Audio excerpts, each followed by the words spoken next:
할렐루야. 우리 옆에 사람들과 인사를 나눕시다. 참 잘 오셨습니다. 오늘도 은혜 받고 갑시다. 축복하신 대로 이루어질 줄로 믿습니다. 우리를 구원하신 하나님의 소원이 있습니다. 그게 뭐냐? 우리가 전도자의 삶을 사는 것인 줄로 믿습니다. 지금 우리가 3년 동안 계속 이 전도자의 삶에 대한 말씀을 듣는데요. 전도자의 삶이라고 하는 것은 하나님이 우리에게 은혜로 주신 구원의 축복을 기도로 누리며 또 만나는 사람들에게 인생의 답을 주는 가장 가치 있고 의미 있는 삶인 줄로 믿습니다. 그러면 이 구원의 축복이 뭐냐 하면은, 구원은 우리의 생명의 주인 되시는 하나님이 함께 하시며 우리를 지켜주시고 인도해 주시는 것입니다. 그리고 이 사실을 확인하고 체험하는 길이 뭐냐? 기도예요. 지난 주일 하나님은 이 축복 누리도록 우리에게 기도의 비밀을 개인화라, 이런 말씀을 주셨습니다. 신앙생활이나 전도자의 삶은 결코 힘들거나 어려운 것이 아닙니다.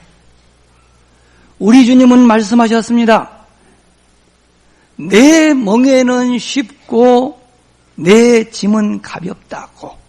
마태복음 11장 3절에 그리 말씀하셨어요. 그러나 너무나 많은 성도들이 신앙생활과 전도자의 삶에 대한 부담을 가지고 있습니다. 왜 그럴까요? 그것은 강단에서 선포된 메시지를 따라 살지 않고 자신의 지식과 경험을 따라 살기 때문에 그렇습니다. 여러분, 신앙생활이라고 하는 것은 메시지를 따라가는 것이지 경험과 지식을 따라가는 것이 아닙니다. 하나님은 2013년을 시작하면서 우리에게 어떠한 메시지를 주셨느냐? 전도자의 삶을 통한 축복을 체험하라는 메시지를 선포하시고, 이 전도자의 삶에 대한 메시지를 계속 선포하고 계신 줄로 믿으시기를 바랍니다. 그러므로 강단 메시지만 올바르게 붙잡고 따라가면은 전도자의 삶은 자연스럽게 체험되고 그 속에 들어있는 축복이 우리에게 임하는데, 곧 영혼이 잘 되고 범사가 잘 되며 강건케 되는 축복도 따라올 줄로 믿으시기를 바랍니다. 근데 내가 뭔가 여기에 맞지 않는다면은, 내가 뭔가 영혼도 힘들고 생활도 곤고하고 건강도 안 좋고 그러면은요, 스스로 답을 찾아야 돼요. 지난 2주 동안 구원의 축복과 기도의 비밀을 개인화하라 하신 우리 주님이 오늘은 전도자의 삶을 개인화하라는 말씀을 주셨습니다. 개인화라고 하는 것은 자신의 것으로 만드는 것입니다. 그러므로 전도자의 삶을 개인화하라고 하는 말씀은 전도자의 삶을 너의 것으로 만들라는 말씀입니다. 전도자의 삶을 어떻게 개인화할 수 있을까요? 그것은 구원의 축복과 기도의 비밀을 개인화하면 되는 거예요. 그리고 왜 전도자의 삶을 개인화해야 되느냐라고 묻는다면, 전도자의 삶이 개인화되지 않으면 삶 속에서 의미를 찾을 수가 없어요. 삶에서 의미를 찾지 못하면 방황하게 됩니다. 지금 여러분의 삶은 어떻습니까? 의미 있는 삶을 살고 계십니까? 혹시 가정과 직장과 교회에서 각기 다른 삼중 생활을 하고 있지는 않습니까? 지금 대부분의 사람들이 이중 생활 아니면 삼중 생활을 하고 있습니다. 그런데 이런 삶 힘들잖아요. 그래요. 그 힘든 이중 생활, 삼중 생활하는 그 삶을 오늘 끝내라. 그런 말씀인 줄로 믿으시길 바랍니다. 세상을 자세히 보면 말입니다. 사실 자기 마음대로 자기 뜻대로 그래도 이만하면 괜찮아 라고 말할 수 있는 사람은 열의 하나예요. 10% 사람만이 그런대로 자신이 원하는 삶을 살면서 만족해하고 나머지 90%는요 힘들다고 합니다. 90%의 사람은 자신의 삶에서 의미를 찾지 못하고 방황하며 그 중에서 그래도 50%는 지금은 내가 이래도 앞으로는 좀 나아질 거야 라고 하는 소망을 가지고 열심히 노력하지만 40%는 그마저도 없어서 자포자기 상태에서 죽지 못해 사는 사람들이 그렇게 많아요. 우리 주님은 우리에게 영원한 생명을 주시고 풍성한 삶을 살기를 원하신다고 요한복음 10장 10절에 기록되어 있습니다. 그런데 성도들 가운데도 삶이 안 되는 성도들을 관심을 가지고 이렇게 살펴보면은요, 왜 안 되는가 보면은요, 불신앙의 상처들을 가지고 있어요. 이거를 숨겨놓고 있어요. 그런데요, 이 불신앙의 상처를 그냥 놔두면은요, 평상시는 아무렇지도 않은 것 같은데, 중요한 시간표에 이상한 행동을 하고요, 결정적인 순간에 실패를 해요. 그래서 우리 주님 실패하지 말라고 전도자의 삶을 개인화라고 한 줄로 믿으시길 바랍니다. 그러면은 어떻게 하면은 전도자의 삶을 개인화할 수 있을까요? 첫째, 전도자의 삶을 개인화하려고 하면은 지난 과거에서 하나님의 계획을 찾아야 합니다. 지난 과거. 그래야만 발판이 돼요. 성경을 보면 이 세상에 우연이 없습니다. 전능하신 하나님의 절대 계획 안에서 모든 만물이 움직입니다. 그렇다면은 여러분 생각해 보라니까요. 왜 우리의 생명을 주장하신 하나님이 꼭 이 시대에 나를 살게 하셨을까? 여러분이 이 시대에 태어나려고 태어난 거 아니잖아요. 태어나 살다 보면 이 시대에 사는 거예요. 하나님이 20세기와 21세기 걸쳐있는 이 세대에 나를 살게 하신 하나님의 계획은 뭘까? 여러분이 대한민국 사람이 되었다고 선택한 것이 아니잖아요. 여러분이 남성, 여성을 선택한 것 아니잖아요. 태어나서 보니 내가 대한민국 사람이요. 태어나서 보니 내가 여자요. 내가 남자입니다. 내 의지와 전혀 상관없어요. 그런데 하나님은 왜 나를 이 시대에 대한민국에 태어나게 하셨으며 대한민국에서도 왜 하필 인천에 살게 하실까? 이걸 찾아야 돼요. 또 하나, 인천에 살고 교회도 많은데 하필 나를 왜 오직 복음만을 말하고 전도자의 삶만을 강조하는 이 호산나 교회로 나를 인도하신 하나님의 계획은 뭘까? 그걸 찾아내야 돼요. 또 여러분, 부유하든 가난하든 연약하든 강하든 상관없습니다. 그 속에 있는 하나님의 계획이 있어요. 내가 건강하다, 내가 병들었다 상관없습니다. 건강한데도 하나님의 계획이 있고요. 질병 속에도 하나님의 계획이 있음을 믿으시기를 바랍니다. 여러분이 인생을 살면서 여러분의 의지와 전혀 상관없는 어려운 일들을 만났다. 괜찮아요. 그 어려운 일 속에는 하나님의 더 좋은 어떤 계획이 있음을 믿으시길 바랍니다. 그건 제 얘기가 아니야. 보세요. 에레미야서 1장 5절에 보니까 이렇게 기록이 되어 있습니다.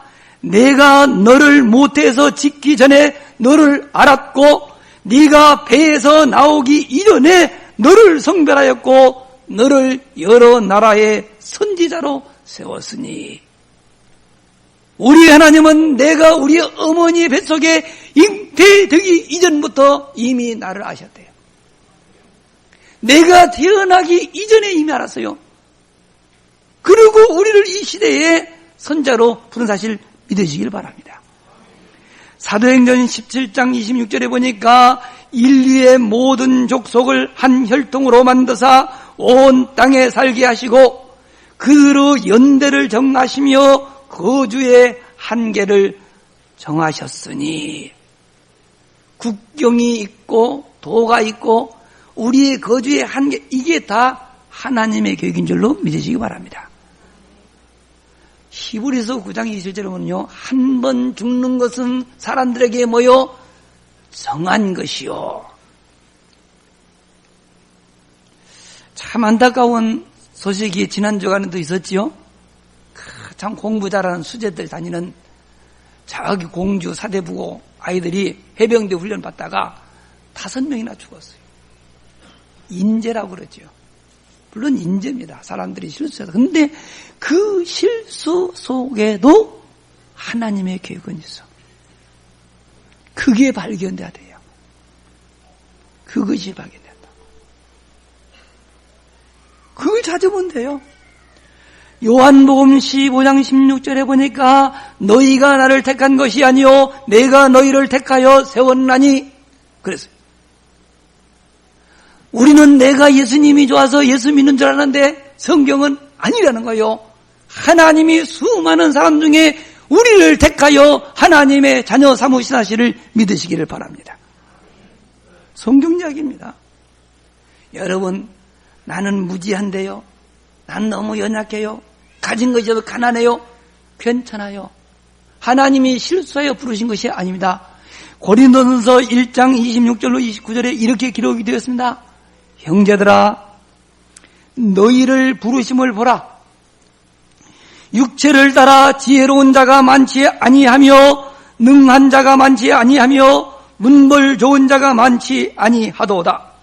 그러나 하나님께서 세상의 미련한 것들을 택하사 지혜 있는 자들을 부끄럽게 하려 하시고 세상의 약한 것들을 택하사 강한 것들을 부끄럽게 하시며 하늘에서 하나님께서 세상의 천한 것들과 멸시받는 것들과 없는 것들을 택하사 있는 것들을 폐하려 하시나니 이는 아무 육체도 하나님 앞에서 자랑하지 못하게 함이니라.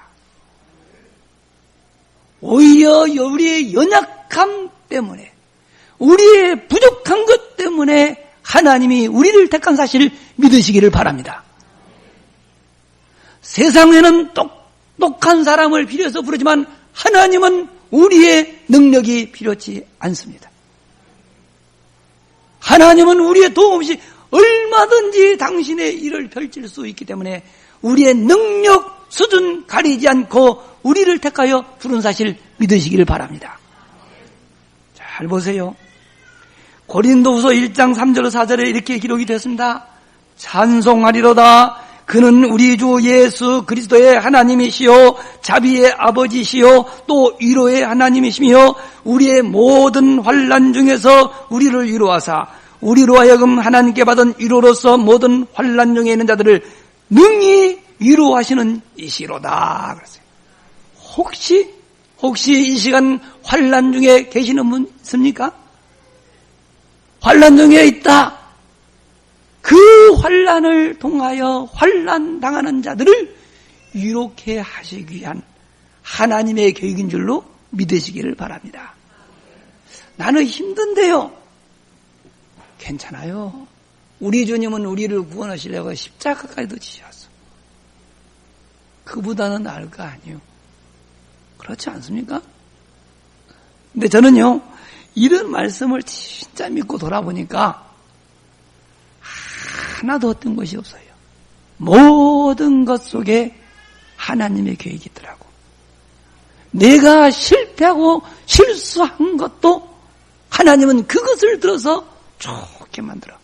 그런 나는 성경 말씀 다 좋지만 난 로마서 8장 28절을 참 좋아해요. 하나님을 사랑하는 자 곧 그 뜻대로 부르심을 입은 자들에게는 모든 것이 합력하여 선을 이루느니라 그랬어요. 그럼 내가 하는 일은 뭐만 하냐? 하나님만 사랑하는 거예요. 그러면은 하나님이 나에게 일어나는 모든 일을 좋게 만들어 주시겠대. 저는 그것을 나에게 주신 하나님의 언약으로 다 붙잡고 삽니다. 그러면 짜증낼 일 하나도 없어요. 마태복음 10장 29절에는 이런 말씀이 있습니다. 참새 2마리가 한 아사리온에 팔리지 않느냐? 그러나 너희 아버지께서 허락하지 아니하시면 그 하나도 땅에 떨어지지 아니하리라. 가치 없고 보잘것없는 참새 한 마리 한 마리도 하나님의 계획 없이는 떨어지지 않는데 하물며 구원받은 성도들의 삶 속에서 일어나는 일 속에 어찌 하나님의 계획이 없겠습니까? 그걸 믿는 것이 신앙이에요. 그러므로 전도자의 삶을 개인화하려고 하면은 이와 같이 과거를 돌아보면서 보이지 않는 하나님이 나와 함께 하셨구나. 그리고 하나님의 계획이 있었구나. 이것을 발견할 때부터 전도자의 삶은 시작되는 줄로 믿으시기를 바랍니다. 두 번째로 전도자의 삶을 개인화하려고 하면은 지금 내가 하는 모든 일 속에 하나님의 계획이 있음을 믿고 그것을 찾아야 됩니다. 인간의 생사화복이 하나님의 손에 달려있다고 사무엘상 2장 6절로 7절에 기록되어 있습니다. 우리가 믿는 하나님은 전능자이십니다. 우리의 아버지이십니다. 전능하신 하나님이 우리의 아버지심을 믿으시기를 바랍니다. 그런데 성도들이 어렵게 산다? 전능하신 하나님을 믿는 교회가 어렵다고 하는 것은 정상이 아닙니다. 신명기 28장에도 보니까 우리가 하는 모든 일에 하나님은 복 주셔서 남에게 구워줄전정 우리로 하여금 꾸이지 않게 할 것이며 우리가 머리가 되고 꼬리가 되지 않게 해 주시겠다고 기록이 되어 있습니다. 그러나 현실은 어떻습니까? 왜 우리는 어려운가요? 성도들의 삶이 하나님이 원하시는 방향과 맞지 않기 때문이라고 저는 봅니다. 성도들이 하나님의 말씀을 따라 사는 것이 아니고 자기의 경험과 세상의 지식을 따라 살기 때문에 어려운 것입니다. 고린도전서 10장 31절에 너희가 먹든지 마시든지 무엇을 하든지 하나님의 영광을 위해서 하라는 주님의 말씀을 따라 사는 것이 아니라 성도들이 세상의 부귀 영화를 위해서 일을 한다면 방향이 안 맞는 거예요. 그러면은 우리가 하는 일 속에서 하나님의 계획은 뭘까요? 여러분이 하는 직업이 뭐든 상관없습니다.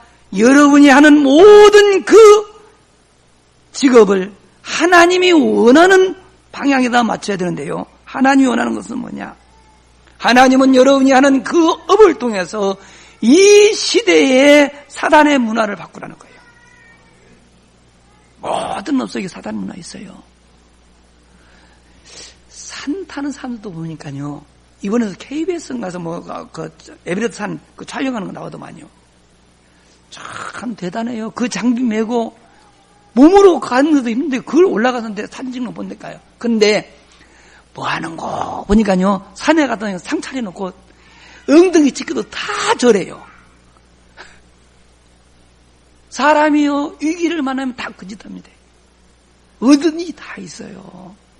영화 한 편 찍어도 다 고사지네요. 이게 다 사단 문화입니다. 그냥 문화로 정착되어 있기 때문에 이게 죄인지도 몰라. 어리석은 짓인지도 몰라. 나는 제일 바보가 사 멀쩡한 넥타이 맨 사람이 말입니다. 돼지머리 하얗게 벗겨놓고 희죽희죽은 그 돼지 콧구멍에다가 돈 말아서 집어넣어놓고 엉덩이 치고 돈 절한다. 지나가는 개도 웃을 거예요. 근데 그게 전혀 어색하잖아요. 왜 그럴까요? 문화라서 그래요. 이걸 뒤바꾸라는 거야.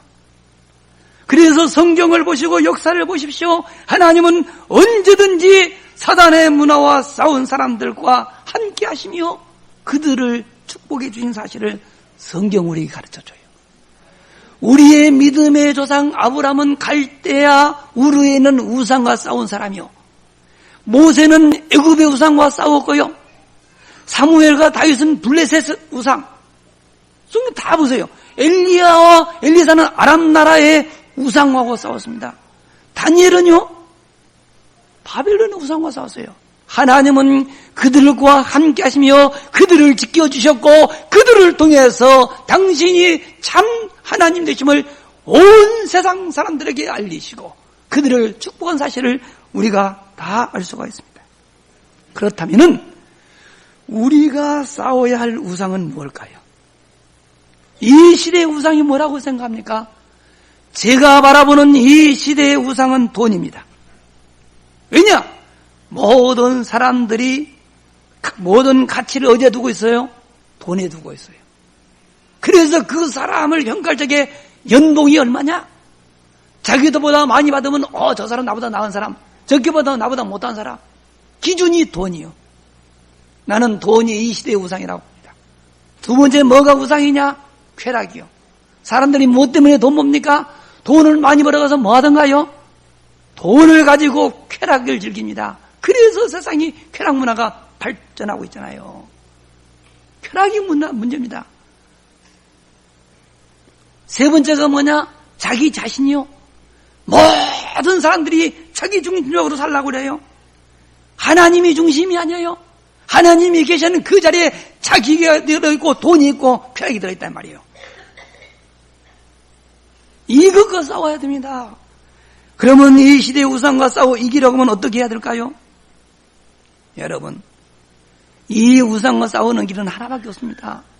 첫째, 여러분이 어떠한 일을 하든지 하는 그 일의 10% 속에 꼭 들어가십시오. 10% 속에 들어가려면 전문성을 가져야 됩니다. 그리고 어떤 일을 하든지 시작하기 이전에 나는 내가 하고자 하는 이 일의 전문성을 가지고 있느냐, 이것부터 확인하세요. 왜냐? 10% 속에 들어가지 못하면 고생해요.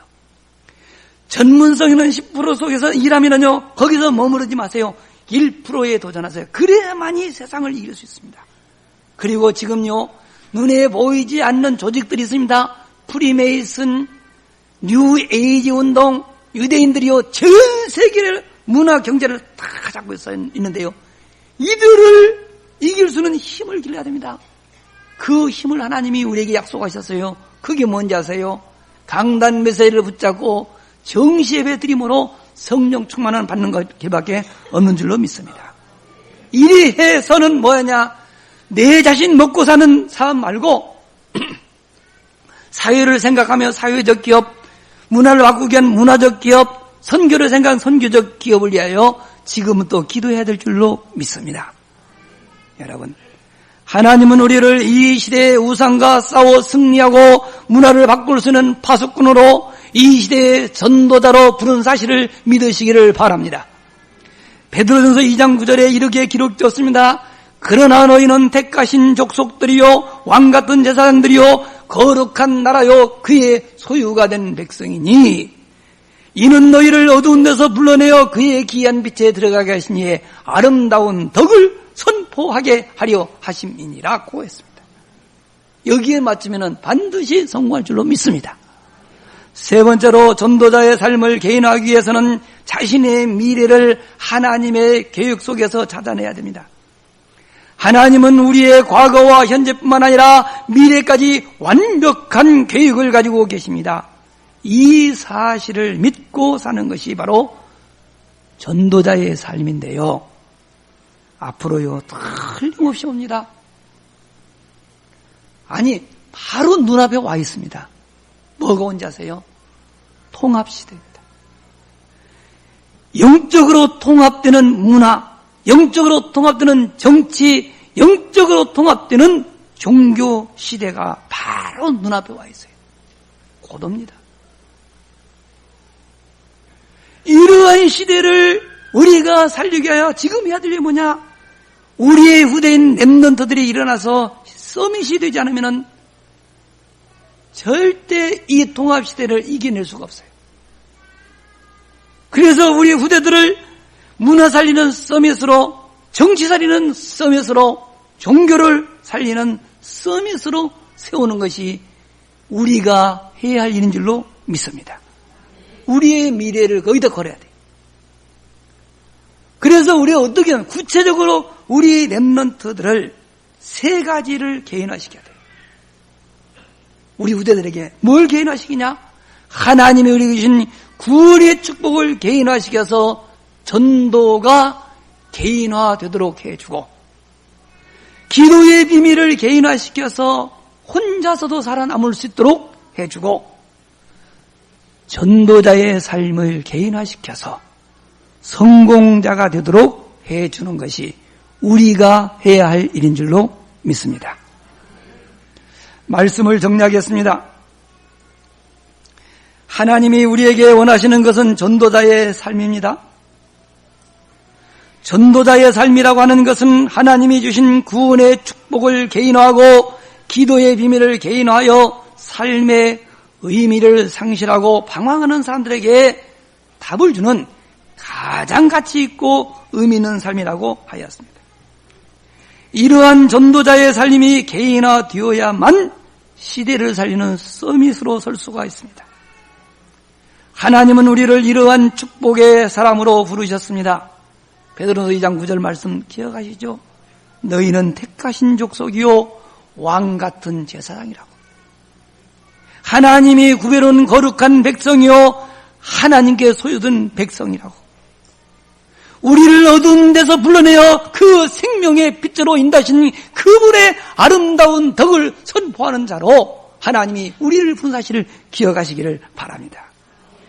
그런데 대부분의 성도들이 이러한 축복을 누리지 못하고 별로 소득도 없는 일에 분주하게 지내며 가정과 직장과 교회에서 각기 다른 삼중생활하고 있지는 않습니까? 지금 대부분 사람들 이중생활 하시면서 삼중생활하며 산다 이 말입니다. 이러한 삶을 끝내라. 오늘 말씀 핵심이 그겁니다. 주님은 우리에게 주신 그 생명을 풍성하게 누리기를 원하십니다. 그런데 왜 못 누리냐? 불신앙의 상처가 있어서 그래요. 이 불신앙의 상처 때문에 엄청난 축복을 다 놓치고 있습니다. 그런데 이 불신앙의 상처를 치유받는 길이 다른 길이 아닙니다. 정시 예배입니다. 여러분이 받은 메시지를 붙잡고 사실적인 정시 예배에 도전해 보시기를 주님의 이름으로 축원합니다. 정시 예배 시간에 여러분 메시지 안에서 내 자신의 과거, 현재, 미래를 향한 하나님의 계획이 무엇인지를 찾아서 그 안으로 들어가시기를 주의 이름으로 축원합니다. 그리고 부탁합니다. 지난 과거에 매이지 마십시오. 지나가 버린 거예요. 현재 상황에도 빠지지 마십시오. 하나님의 계획이 있습니다. 미래에 대하여 염려하지 마시기를 바랍니다. 우리를 부르신 하나님은 전지전능하신 분이십니다. 실수하지 않으십니다. 우리의 무능과 상황에 영향을 받으시는 분이 아니라는 사실을 기억하시기를 바랍니다. 하나님은 우리의 도움을 필요로 하신 분이 아니십니다. 하나님은 우리가 하나님의 계획 안에 살고 있음을 우리가 믿고 지난 과거 때문에 후회하거나 지금 풀리지 않는 문제 때문에 고민하거나 미래에 대한 염려하지 않고 평안하고 즐겁게 살면서 주변 사람들을 살리며 이 시대의 우상과 싸워 사단의 문화를 바꾸는 영적 서밋 되기를 원한다는 사실을 기억하시기를 바랍니다. 이번 한 주간 동안도 정시 예배를 통하여 전도자의 삶을 개인화하여서 하나님께 최고의 영광을 드리는 성도들 되기를 주님의 이름으로 축원합니다. 기도하겠습니다. 우리에게 전도자의 삶을 원하시는 주님, 우리의 힘으로 살 수 없기에 주님은 예배 때마다 전도자의 삶으로 우리를 인도하시는 줄로 믿습니다. 전도자의 삶 속에 들어있는 축복, 영혼이 잘 되고 범사가 잘 되며 강건해지는 이 축복을 우리에게 주시고자 오늘 또 말씀을 허락하신 아버지요. 우리 호사나 교회 모든 성도님들이 강단 메시지를 하나님이 주신 언약의 말씀으로 붙잡고 이 말씀 속에 들어있는 하나님의 음성 듣기 원하는 마음으로 정시예배 축복 속으로 들어가기를 소원합니다. 우리 호사나 교회 전 성도님들 정시예배 속에 들어가 과거, 현재, 미래 속에 들어있는 하나님의 나를 향한 계획을 찾아나게 하여 주시옵시며 그 계획 속에 들어감으로 주님이 그렇게 원하는 전도자의 삶을 체험하며 누리며 증가하는 증인의 삶을 살아가기에 부족함이 없게 하여 주시옵소서. 이번 한 주간 동안 전 성도님들 정시예배 속에 들어있는 시대적인 축복의 주역들이 모두 되어지게 하옵소서. 우리 구주 예수 그리스도의 이름으로 기도하옵나이다. 아멘.